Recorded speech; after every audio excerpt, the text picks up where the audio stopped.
September দেখা গেছিল শহর কলকাতায় ভারী বৃষ্টিপাত। তার জেরে শহর কলকাতার একাধিক এলাকা জলমগ্ন হয়ে পড়ে এবং তার প্রভাব পড়েছিল এই বইপাড়াতে, অর্থাৎ কলেজ স্ট্রিটে। দেখা গেছিল একাধিক বইয়ের দোকান তাদের ক্ষতির সম্মুখীন হতে হয়েছিল, আর্থিক ক্ষতি, এবং তার জেরে রীতিমতো দেখা যাচ্ছিল বইপাড়ায় এলেই যে বই শুকাতে দেয়া হয়েছে রোদে, যাতে সেই বই পুনরায় পাঠকদের হাতে তুলে দেওয়া যায়। এবং এরপরেই দেখা যাচ্ছে যে সেই ক্ষতি থেকে কিছুটা তাদের মুক্তি দিতে পুনরায় একটি বই মেলার আয়োজন করা হয়েছে, যাকে বলা হচ্ছে ভিজে বইয়ের মেলা। তবে সেই ভিজে বইয়ের মেলায় কি রয়েছে, আর মানুষ আদেও কি সেই ভিজে বই কিনতে আসছেন, কতটা গুরুত্ব দেখাচ্ছেন তারা, আসুন সে সবকিছু আমরা আজকে দেখে নেব। 23শে সেপ্টেম্বর যখন ভোরবেলা আমরা কলেজ স্ট্রিটে এলাম, দেখলাম কলেজ স্ট্রিটে প্রায় 4-5 ফুট করে জল। তো সেই রাতে আমাদের যে ক্ষতি হয়েছিল তা প্রায় গত 200 বছরেরও বেশি যে সময় ধরে বাংলা প্রকাশনা চলছে তার ইতিহাসে এমন ক্ষতির নমুনা আর নেই। মানে ক্ষতি প্রায় হিসেবহীন, তবু একটা রাফলি হিসেবে মোটামুটি 10 কোটি টাকা বলা হচ্ছে, কিন্তু আমার ধারণা ক্ষতি এর থেকেও হয়তো বেশি। তো আমরা তখন ঠিক করলাম যে আমরা একটা রিলিফ ফান্ড করব। হয়তো সেই ক্ষতির পাশে আজকে রিলিফ সেটা খুবই সামান্য, কিন্তু আসলে এটা একটা ভালোবাসার স্পর্শ। পাঠকদের ডাকা, আমাদের ভিজে বই সেগুলো তাদেরকে বিক্রি করা, এই প্ল্যানিংটা আমরা 23 তারিখ করি সেই বৃষ্টির মধ্যে, জলের মধ্যে দাঁড়িয়ে। এবং তারপরে দিল্লি বেঙ্গল অ্যাসোসিয়েশন তারা আমাদের সাহায্য করে, স্বনির্ভর আমাদের সাহায্য করে, এবং এই পুরো টাকাটা কিন্তু ক্রাউড ফান্ডিং, কোনো সরকারি টাকা নয়, এটা বিভিন্ন সাধারণ মানুষের টাকা। আমরা সরকারের কাছেও আবেদন করেছি যে ক্ষুদ্র এবং মাঝারি প্রকাশকদের কাছে, এটা মাননীয় মুখ্যমন্ত্রীর কাছে আমরা চিঠি পাঠিয়েছি যে যাতে একটা আর্থিক প্যাকেজ ঘোষণা করা হয় এবং কলেজ স্ট্রিটের জন্য একটা ডেডিকেটেড পাম্পিং স্টেশন, একটা ফায়ার স্টেশন ব্যবস্থা করা হয়, যাতে এরকম বিপর্যয় আর না হয়। এইটা আমাদের মূল উদ্যোগ ছিল, যে কিছুটা পাশে দাঁড়ানো কলেজ স্ট্রিটের প্রকাশকদের, পুস্তক বিক্রেতাদের এবং যারা মুদ্রণ, ছোট ছোট মুদ্রণ সংস্থা। খুব যে ক্রিয়েটিভ পাবলিশার্স ওয়েলফেয়ার অ্যাসোসিয়েশন খুব ভালো কাজ করছে। যারা বই পড়ে তারা নিতে পারবে, যদি একটু বেশি ভিজেও গিয়ে থাকে তারাও নিজে নিতে পারবে বই। আমার মনে হচ্ছে যে অবস্থায় আছে।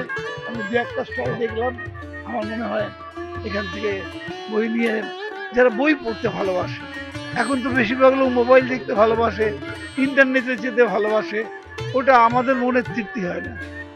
মেবি আমি ওল্ড স্কুলের ছেলে মানুষ, কিন্তু আমার মনে হয় একটা বই না পড়লে ঠিক সেই এটা আস্বাদটা পাওয়া যায় না।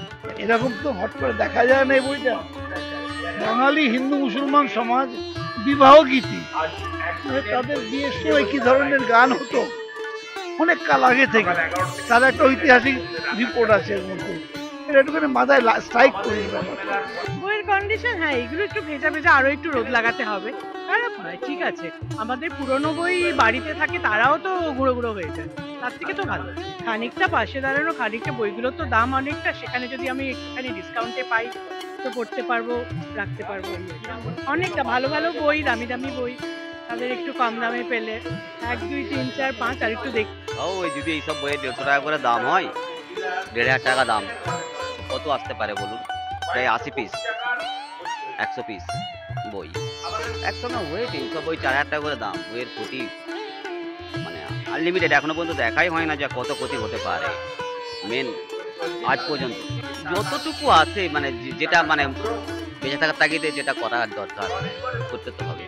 অনেকটা সহানুভূতিও পাচ্ছি, এর বেশি আর কিছু সব 50%, 60% যেগুলো হয়েছে, যেগুলো এগুলো যেমন 10 টাকা করে দিয়ে দিচ্ছে, এগুলো আসল দাম হচ্ছে ওই 150 টাকা, 100 টাকা করে দাম। 100 টাকা পেপারের দামটাই যেরকম মানে হয় আর কি, মাথায় যেটা যেতে পারে।